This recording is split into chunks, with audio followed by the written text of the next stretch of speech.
My full-time job is teaching people how to start businesses and market their own business. I'm basically teaching my employees how to leave me. No, I'm just kidding.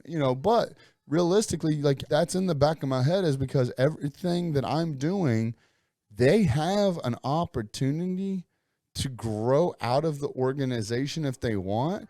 And it is my goal to make sure that our organization is so attractive that no one wants to leave. What's up, guys? Welcome to the Return on Investment MF channel. It's your host, Zack ROI Williams. And this is the information your haters don't want you to hear about. Becoming the most badass version of yourself in business.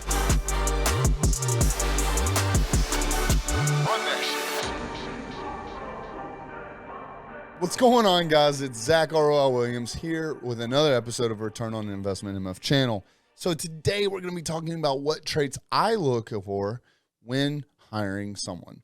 So a lot of this really has got to start with you. You got to figure out who the fuck you are, right? Like, you got to see what type of a person you are, what type of personality you are, what type of role it is that you need to have within the organization before you can ever figure out who the complementary piece is going to be. Now, at the end of the day, there's several different ways to break up businesses. Like, do you have the sales staff, or do you have the operations staff? Do you have, the IT department, stuff like that? There's different departments, but ultimately we've got to figure out what works best for you, and especially if we're talking about a first hire here.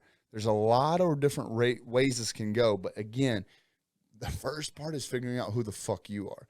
Now, with that being said, a big portion of that, if you're just watching, or if you're just listening to this, my buddy Thomas Keenan wrote a book, Unfuck Your Business. Definitely check that out. This is going to be a key role in figuring out who the fuck it is that you are, and really getting down to the bottom of like what your core values are and what your mission statement is. Once you figure that out, that's when you can start looking for someone else that can help complement you inside the organization. Again, whether that's in the sales role, that's an operations role, whether that's HR, whether that's IT, you name it, you got to figure out yourself. Let's find someone that's complementary to you for that next step. Now, some people, I'm a visionary. I am way off the deep end in the visionary status, so I need an implementer. Now, if you don't know what, an integrator, same concept. If you're not familiar with what I'm talking about, Gino Whickman has two books out that I highly, highly recommend. Again, if you're just listening, one's going to be called Rocket Fuel, and the other one is Traction.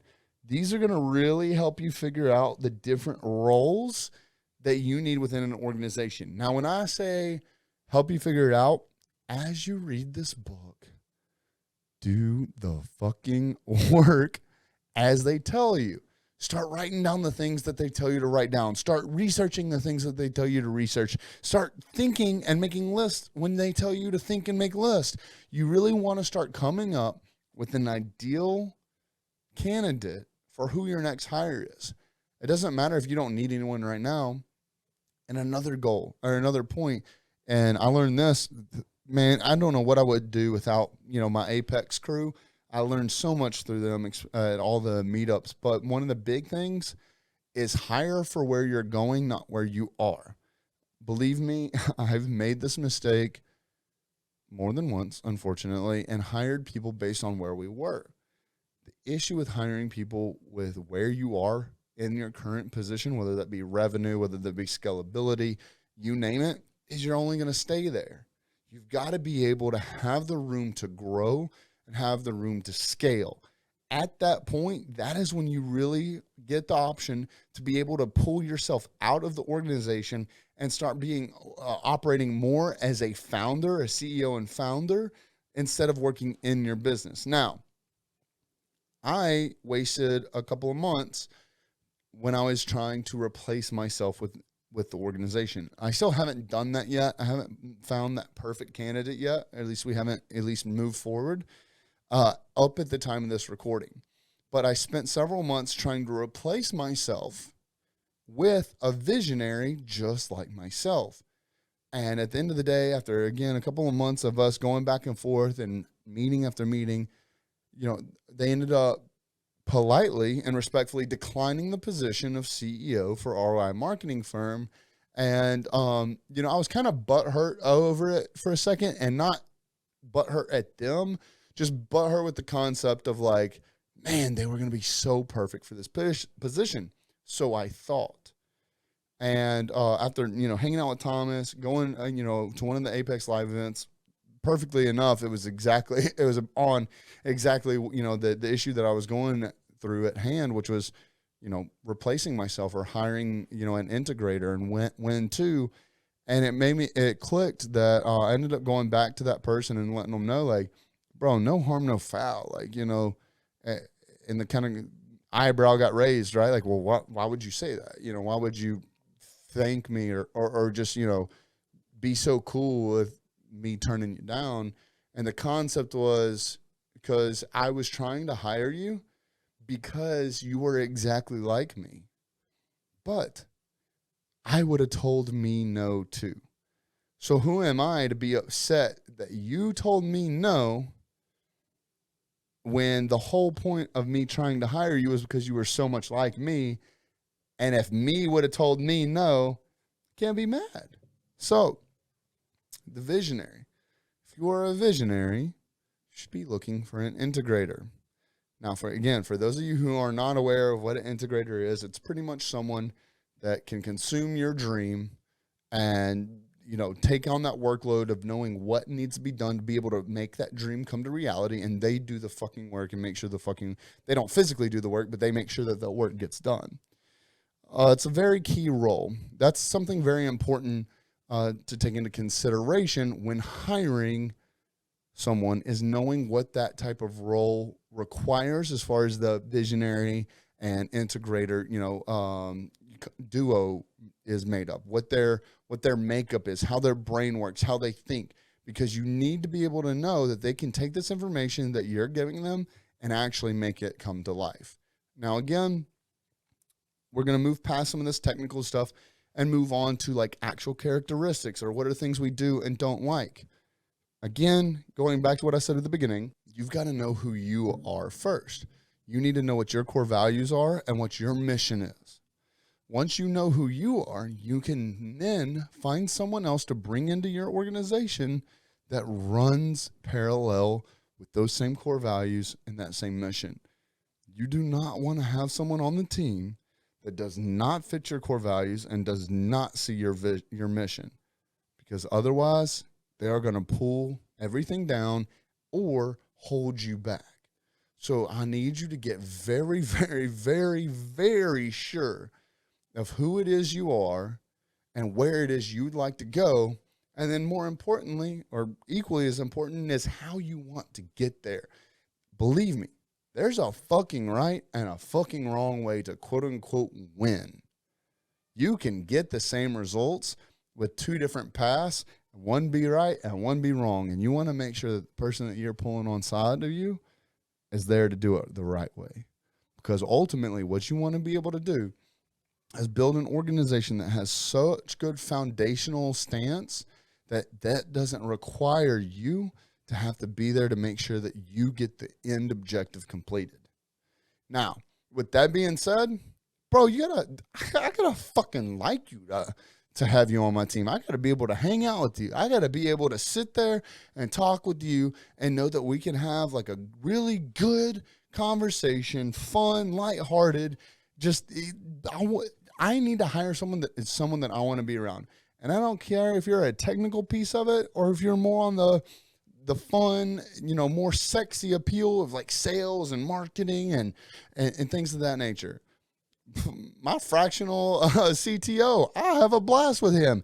And he is as analytical and is as straight edge as there is. But we have a great time. We laugh. We cut up.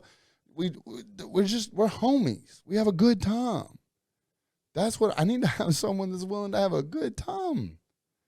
We need to be able to see ourselves being in a relationship, essentially, for a long time. Now, I'm never going to be mad at someone that once they, you know, hop on board, get a lot of education going on. I mean, all I do, my full-time job is teaching people how to start businesses and market their own business. I'm basically teaching my employees how to leave me. No, I'm just kidding. You know, but realistically, like that's in the back of my head is because everything that I'm doing, they have an opportunity to grow out of the organization if they want. And it is my goal to make sure that our organization is so attractive that no one wants to leave, that they want to get in their lane, they want to focus on it. Now, speaking of lanes, that's the next thing that you want to focus on is making sure that you are putting someone in a position that they actually want to be in. Now, I don't know, what kind of organization or industry that you're in, what you're listening to. It could be high ticket sales, or it could be online, private product e-commerce, high ticket, low ticket, this, that, whatever. You've got to make sure that people are not coming on board just because of the money, just because it's a means to an end or whatever the case is. You need to make sure that how you're hiring people is to put them in positions that they see themselves in for a long time, that's what they want to do. Okay. I don't hire anyone. I've said this on my channel multiple times. I don't hire anyone to do my bitch work. I hire people to put them in positions that I don't like doing, that they love doing. I'm not hiring someone to do something that I don't like to do, that they don't like to do either. They're just fucking willing to do it for the money. There's someone out there that is willing to sit behind a computer desk all day long and just do research. There's someone that's willing to go out there and mow grass all day long because that's what they like to do. There's people that like to work on cars. There's people that are okay working outside in the heat all day long. There's people that are okay getting in front of cameras and putting themselves out there and being vulnerable all day long. There's someone out there that enjoys doing the stuff that you don't want to do. So make sure that the person that you're hiring on to your team loves the lane that you're putting them in. Because I promise you, if you put someone in a fast lane that doesn't want to be there, they're not going to go fast. What happens when someone's in the fast lane, not going fast? You get a traffic jam, or even worse, you have a wreck and it derails the entire program. So the next thing, like I said, you do is you find someone that is willing to be in the lane that you're looking for. It's not about the money. It's about the core values and the mission and where this team's headed. Now, y'all hear me talk about work ethic. I'm pretty sure I talked about it on the last episode, and I've talked about it 100 times prior. Work ethic is key. Work ethic is something that you can't teach. There's two things that I talk about openly that you can't teach, and one is loyalty, and the other is work ethic. That shit is nothing that you can teach. Like I said, it was last episode. Like I said on the last episode, you can show someone what work ethic can get you. So can you argue that you teach someone work ethic? Sure. But they got to be able to see that, and they got to want that shit for themselves. I can't just tell you, hey, bro, if you want the life that you really see that yourself being in, that most elite version of yourself, that pre-dream dreams that you have, that person you see, that lifestyle you see, those trips that you see, those cars you see, the house you see, work ethic gets you there. I can't force you to believe that. Can't force you to put in the work to get that shit. It's up to you to see it. It's up to that person that you're hiring to see it and know that. So once they do, that's when you can move forward with them on that. On the loyalty side of things, I will not. Absolutely not. I don't give a shit how good they are. I don't give a shit how cheap they work. I don't give a fuck what the fuck anything else on the list. There is no, if that box isn't checked, you're not getting hired. You're not going to not only get hired, I don't want you around me. You're not in my life. I don't give a shit about you. If you are an unloyal person, fuck out of here. Fuck out of my life. I've got no time for unloyal people. If you cannot be fucking loyal to yourself, who the fuck are you going to be loyal to? I'm not going to stick around long enough to find out that you're going to fuck me over. Loyalty and work ethic, gotta have it. There's no ifs, ands, or buts. Lastly, I look at just good-hearted people. I'll never forget one day, I had a prospect tell me, I forgot where we were. We were in Vegas, drinking a little bit, cooking out, having a good time. Prospect came up to me, says, I'm going to do business with you one day. I was like, all right, great. Yeah, that's awesome. like, well, you know, was it these results? Was it this news article? Was it this? Was it that? Yeah. He goes, it was the way you talked about your wife. That's what told me, or wife and daughter is what he told me. He goes, that's what told me that I was going to do business with you. It's the type of person you are. It's like where you are to your core. Now, yeah, I'm talking about core values because, you know, I'm a loyal person. I could sit here and list off all my core values. It's not really, you know, applicable to what we're discussing, but I'm loyal. That's one of my core values. So when someone says that, yeah, of course, it's a core value of me to be loyal. It's another thing to live that. It's another thing to, like, instead of saying, like, hey, my core value, it's written on a postcard on my wall. It's how I actually live. And when I go to hire, that's the same thing I look for. Is, are they actually living a life of someone that I want around me, that I want my name attached to, whether they are quote unquote on the clock or quote unquote off the clock.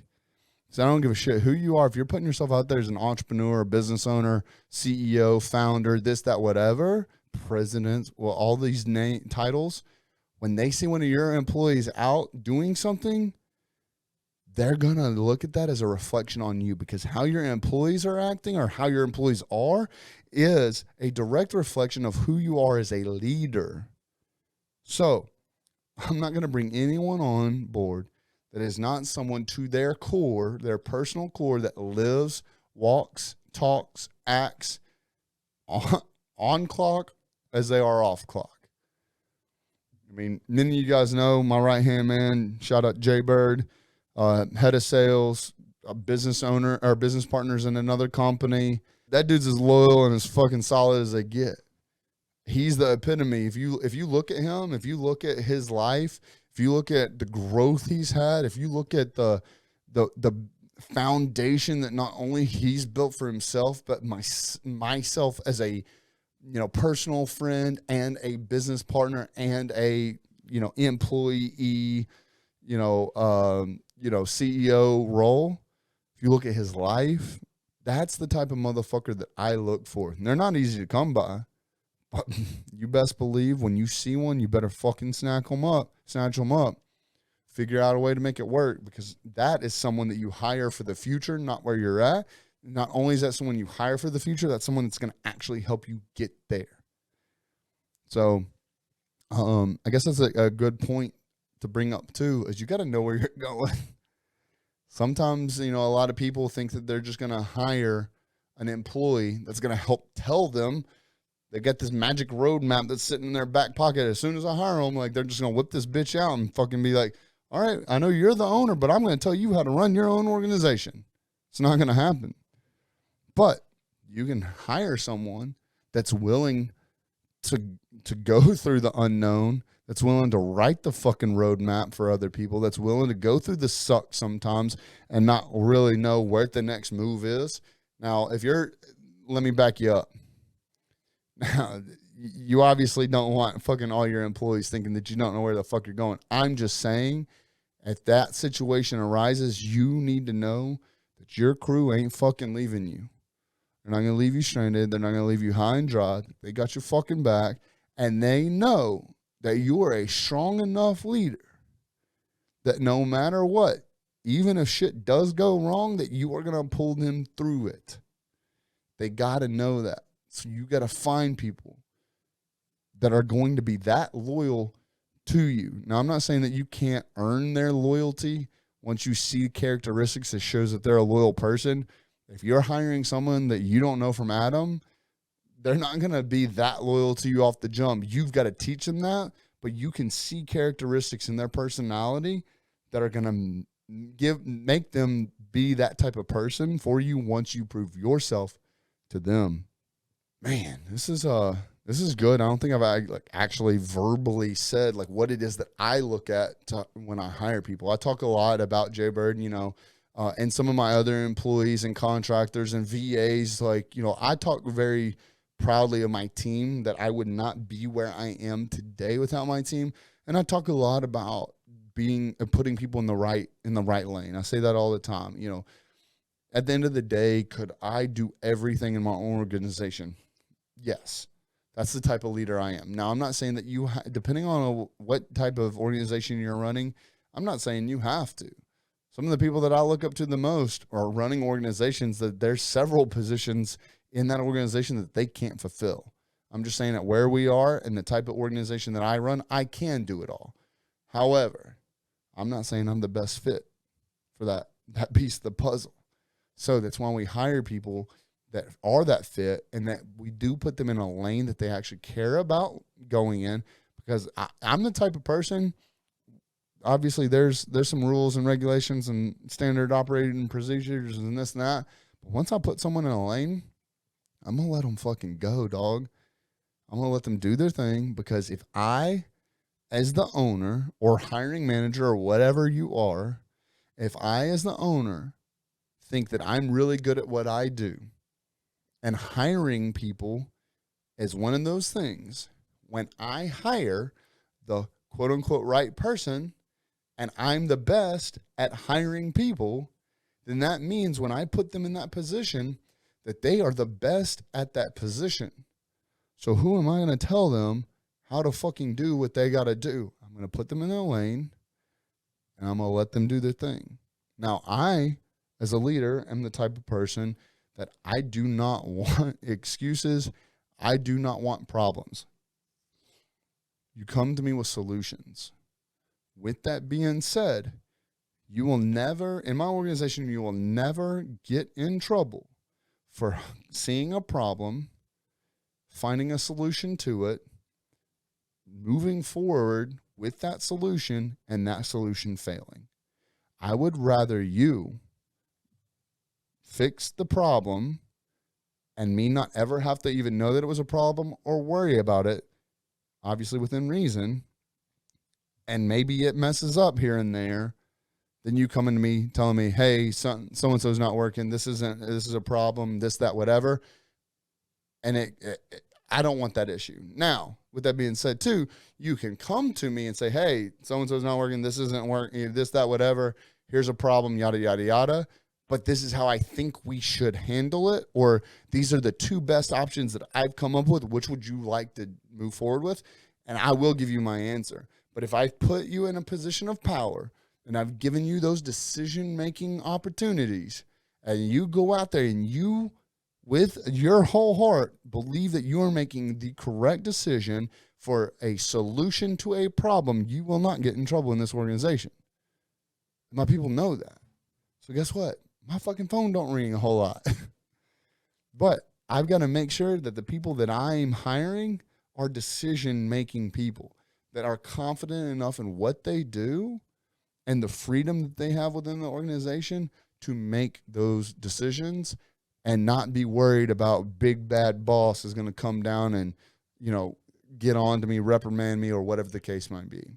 So I'm going to leave y'all with this. Obviously, y'all know how, influenced I am by Apex and Ryan Stewman, but I'm going to leave you with this one. I'm not even going to dive too far off into it because you don't need to. The last thing I'm going to leave you with, though, is because I'm a firm believer that you got to lead from the front. You got to be a leader and not a boss. But the last thing that I'm going to leave you with is I was in Dallas not too long ago, and I've seen Ryan speak, I don't know how many times from stage and, online, this, that, whatever. But this one I was there for, sitting off in the corner of the conference room, just kind of observing the room, listening to him speak. And and he asked the room, he goes, would you work for you? And I literally heard the whole room just get gut punched. So when it comes to hiring people, I think you are the first person that you need to look at. And the last question I'm going to leave you with, even though I've told you so much about like how I would what I would look for with the aspects of people, other people that I would look for when hiring someone, and a flip to Ryan's, would you work for you? My question is going to be for you is, would you hire you? All right. My name is Zack ROI Williams, and this is the Return on Investment in my channel. Peace. Hey guys, thank you so much for watching this video. If you enjoyed this at all, please check out these videos that are coming up next. I have an idea that you're gonna like.